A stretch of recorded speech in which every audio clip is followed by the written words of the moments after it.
Hi everybody, today I'm here with another video on transformation of sentences. English grammar transformation অথবা rewrite একটা খুবই important topic competitive পরীক্ষার জন্য as well as for academic classes.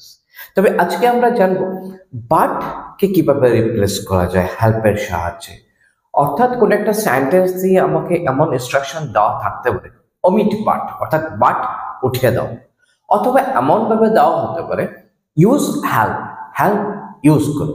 এখন instruction তো দেওয়া রয়েছে, আমি কোথায় ইউজ করবো হেল্প, কার পরিবর্তে ইউজ করবো, we need to do this, right? যদি এটা জানতে পারি then easily you can transform this sentence accordingly, right? চলো তাহলে জেনে নিই। প্রথম কথা হলো যেখানে বাট হচ্ছে এখানে হেল্প ইউজ করা যেতে পারে, রাইট? তাহলে কি হচ্ছে বাট আর হেল্প তাহলে ইকুইভ্যালেন্ট, আগে ধরে নিই। যেখানে বাট হচ্ছে এখানে আমরা কি করতে পারি হেল্প ইউজ করতে পারি, এ হচ্ছে মুদ্রা কথা। কিন্তু একটা জিনিস খেয়াল রাখতে হবে, যখনই আমরা বাট ইউজ করবো বাটের উপরে যে ভার্বটা হচ্ছে এই ভার্বের কিন্তু প্রেজেন্ট ফর্ম হবে, অর্থাৎ এর কোনো আইএনজি ফর্ম হবে না। বাট যখন আমরা হেল্প ইউজ করবো বাটের জায়গায়, হেল্পের পর যে ভার্বটা হবে তার সাথে কিন্তু ডেফিনেটলি আইএনজি লিখতে হবে। এটা হচ্ছে মেইন ঘটনা। একটা সেন্টেন্স দেখেন, ধরো এটা লেখা রয়েছে she cannot but do this. আমাকে বলা হলো omit বাট, অর্থাৎ বাট তুমি কি করো উঠিয়ে দাও। এখন ঘটনা বাট কিভাবে উঠিয়ে দিতে পারি, আবার দুভাবে হতে পারে এটা। ক্যানট বাট, আবার এই যে ক্যানট বাট রয়েছে ক্যানট বাটকে আমরা কি লিখতে পারি মাস্ট ও লিখতে পারি। যেখানে ক্যানট বাট রয়েছে ইকুয়াল রাইট মাস্ট, রাইট? কি হচ্ছে তাহলে ক্যানট বাট থাকলে কি লিখতে পারি মাস্ট লিখতে পারি। যদি ক্যানট বাটের জায়গায় মাস্ট লিখে দিই তাহলে আর তো বাট ইউজ হচ্ছে না, বাট তাহলে উঠিয়ে দিলাম। তাহলে ঘটনা হচ্ছে she, এই cannot but এর জায়গাতে আমরা লিখতে পারি she must. The rest of the sentence will remain same, বাকি অংশটা একই থাকবে। she must do this, হয়ে গেল, পারপাস সলভ হয়ে গেল, অর্থাৎ বাট আমি উঠিয়ে দিলাম।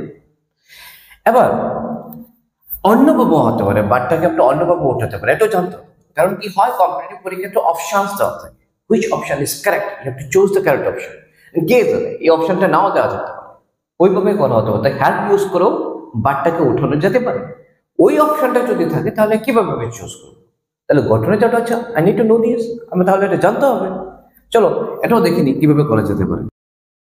শি ক্যানট লিখে নিলাম, এই বাটের জায়গায় আমরা কি বললাম হেল্প ইউজ করতে হবে, বাটের জায়গায় কি হচ্ছে হেল্প। এবং মুদ্রা গঠন হলে যে গঠন আমাকে খেয়াল রাখতে হচ্ছে, এই যে হেল্পের পরে যে ডো রয়েছে ডো লিখতে পারবে না, you need to add ING with this, অর্থাৎ ডু এর সাথে তোমাকে আইএনজি অ্যাড করতে হবে। So she cannot help doing this, very simple, এভাবে করলে হয়ে গেল, রাইট? এবার ইনস্ট্রাকশন তো অন্যভাবে দেওয়া থাকে, omit বাট না লিখে ইউজ হেল্প, হেল্প ইউজ করো, তাই গেল, হেল্প আমি ইউজ করে দিলাম। Clear? So you can do this very easily. আবার দেখো এবারে আমার একটা সেন্টেন্স রয়েছে শি মাস্ট গো দেয়ার। এবার তোমাকে বলা হচ্ছে ইউজ হেল্প, অর্থাৎ হেল্প তুমি ইউজ করো। এবার হেল্প তুমি কোথায় ইউজ করবে? আমি তো বলছিলাম হেল্প কোথায় ইউজ করা, যেখানে বাট রয়েছে, বাটের জায়গায় হেল্প আমি ইউজ করতে পারবো, কিন্তু বাটই তো নেই।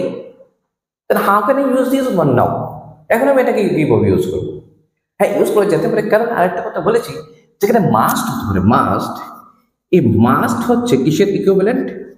ক্যানট বাট, অর্থাৎ মাস্টের জায়গায় আমি কি লিখতে পারি ক্যানট বাট লিখতে পারি। এটাই যদি মাথায় রাখি তাহলে শি এই মাস্টের জায়গায় হচ্ছে ক্যানট বাট, এই বাটের জায়গায় আমাকে কি ইউজ করতে পারি, আমি হেল্প ইউজ করতে পারি, তাহলেই হয়ে গেল না? শি কেন বাট লিখবো না, বাট না লিখে হয়ে গেল হেল্প, হেল্প লিখলে ভার্বের সাথে আইএনজি লিখতে going then there. Okay, the purpose is fulfilled, right? So in this also you can do this, very simple now. So ultimately ঘটনা যেটা দ্বারা যেটা হচ্ছে এই যেখানে বাট রয়েছে এখানে হেল্প ইউজ করা যেতে পারে।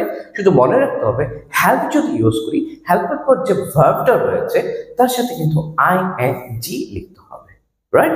আবার মাস্ট দিয়ে যদি কোনো কারণে আমাকে বলা হয় যে হেল্প ইউজ করো, তাকে আমি জানি মাস্টের জায়গায় ক্যানট বাট হচ্ছে, আর ওই বাটের জায়গায় আমি কি করতে পারি বা হেল্প ইউজ করতে পারি, right? So এইভাবে টেকনিক অ্যাপ্লাই করে we can transform these sentences this way, right? So I think you have got it. So thank you very much for watching the video and keep watching the other videos too, and always keep practicing. Thank you.